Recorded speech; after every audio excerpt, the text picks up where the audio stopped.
大家好，这里是听广播学英语频道。今天我们来探索一个健康话题：如何通过摄入纤维改变你的生活？纤维有许多健康益处，包括降低胆固醇和调节血糖。大多数人摄入不足，因此应多吃富含纤维的植物性食物，如豆类、种子和蔬菜。好了，来听听这个节目有什么好建议。 Hey everybody, it's Marielle.When I say the word fiber, what do you think about? Maybe pooping? You were probably taught that fiber keeps you regular, and it does do that, but also so much more. NPR science correspondent Maria Godoy says fiber is kind of like the Peter Parker of food. You think it's kind of this nerdy nutrient, but it's actually really secretly a dietary superhero. Yeah, a superhero, because this carbohydrate, which occurs naturally in plants, has a ton of health benefits. It lowers cholesterol, it helps regulate blood sugar levels, it keeps your hunger in check, and it is the primary food source for the trillions of microbes that live in our guts. And those microbes play really a critical role in so many aspects of good health. The problem is we often don't get enough fiber in our diet. That's true for an estimated 95% of Americans. So let's change that. On today's episode of Life Kit, Maria and I talk all things fiber, how it works in our bodies, the best ways to get it, whether you should take supplements, and how to avoid some of the uncomfortable side effects that can come with upping your fiber intake. I feel like for a long time, I just thought fiber was something that was kind of like a broom sweeping your digested food through your intestines. It does play that role, right? But it also does all this other stuff. Right. There's actually a huge body of research that shows diets high in fiber boost health in lots of ways. For example, there was this big review of nearly 200 studies and dozens of clinical trials, and it found diets rich in fiber were linked to a lower risk of major health problems like obesity, type 2 diabetes, cancer, cardiovascular disease, even dying prematurely from any cause. Do we know why it's so beneficial, like how it's working in our bodies? One of the big things that scientists have learned over the last 2 decades is that one of the reasons it's so important to health is that fiber is the primary food source for those microbes in our gut. And those microbes, we've learned, play a critical role in regulating health, not just in our guts, but throughout our whole bodies. I mean, they influence health in everything from immunity, really important to immunity, allergies, to heart disease, inflammatory bowel disease, even mental health. And scientists are still untangling those mechanisms, but it's pretty clear that they play a critical role, and fiber is the primary food source for these microbes, especially a type of fiber called prebiotic fiber, which is the kind of fiber that these microbes can ferment. Let's linger here for a second on the gut microbiome because this is so fascinating. Could you explain what the gut microbiome actually is? What is the gut, and what are these microbes? Okay, so your gut is your gastrointestinal system, so it includes your stomach and your small and large intestines, which, the large intestine or colon. And it is home, especially your large intestine, is home to this community of very diverse, trillions of very diverse microbes. And those microbes play a critical role in influencing health throughout your body. And those microbes are adapted to work with different fibers. So that's one reason why you want to eat a diversity of fiber in your diet, because I like to think of them kind of like a team of builders building a house, right? Like you want to have your gut as the house. And so some microbes are like plumbers and some are electricians and some of them are, masonry experts. And so they all need different tools, and the fibers are those different tools to build different things. So you don't want to rely on one kind of fiber. You want to eat lots of different fiber from foods. But what we do know from research is more diverse types of microbes living in your gut equals better health. I feel like a lot of people have heard of taking probiotics, either in a pill or through what they eat, kombucha or kimchi, something like that, yogurt, in order to help their gut microbiome. But fiber is the other element here, right? Like fiber is called a prebiotic. Yeah, so both prebiotics and probiotics are great for the health of your gut microbiome. Probiotics are foods or supplements that contain live microorganisms that have a proven health benefit. So think foods like kombucha or yogurt. Prebiotics are the food or fuel for those good microbes in your gut. All known prebiotics are fiber, but not all fibers are prebiotic. So prebiotic fibers are those that gut microbes ferment to produce chemical messengers that go throughout your body. But not all fibers are easily fermentable by microbes. But, just because microbes can't break them down doesn't mean that they're not beneficial. For example, cellulose is a type of fiber found in foods like celery, and gut microbes don't do a great job of breaking it down. But we have lots of research that shows that cellulose can help keep you regular, which I think we can all agree is pretty important. The human body is amazing. I know, right? It's so amazing. It really, really is. It's fascinating. And I'll tell you, the reason I got interested in fiber years ago was I thought I was eating super healthy. I was having salads every day and whatnot. And I read an article about the benefits of fiber and I got curious, like, I wonder how much fiber I eat in a day. And I started tracking it and it actually wasn't that much because, so fiber is found in plant-based foods and I was eating a lot of salads. But the thing is, like, iceberg lettuce doesn't really have a lot of fiber in it. So I started sort of targeting high fiber foods in my diet. And so one thing I'll do nowadays is I'll sprinkle a tablespoon of chia seeds on my yogurt. And that 1 tablespoon of chia seeds has 4 grams of fiber. And I think you'd have to eat a truckload of iceberg lettuce to even get anywhere near that. Wow.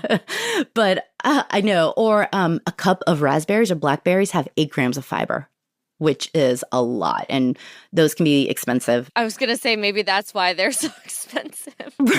Right. But actually you could just buy them frozen, right? And throw them in a smoothie. And they're a lot cheaper when they're frozen. Okay. The main issue I have with raspberries and blackberries, which also have a lot of fiber, is they get moldy before I can even look at them. Oh, yeah. No, I eat them up first because if I'm paying $6 for a little pint or whatever, I'm going to eat them away. Well, how much fiber should we be getting a day? So the formula is basically 14 grams of fiber for every 1,000 calories you eat. And that translates usually for women something around 25 grams of fiber. And for men, it's something like 38 grams of fiber. But it's in a way, it's moot because the vast majority of Americans get nowhere near that. Less than 10% of Americans eat the daily amount of fiber they're supposed to. The average, I think, is something like 16 grams a day.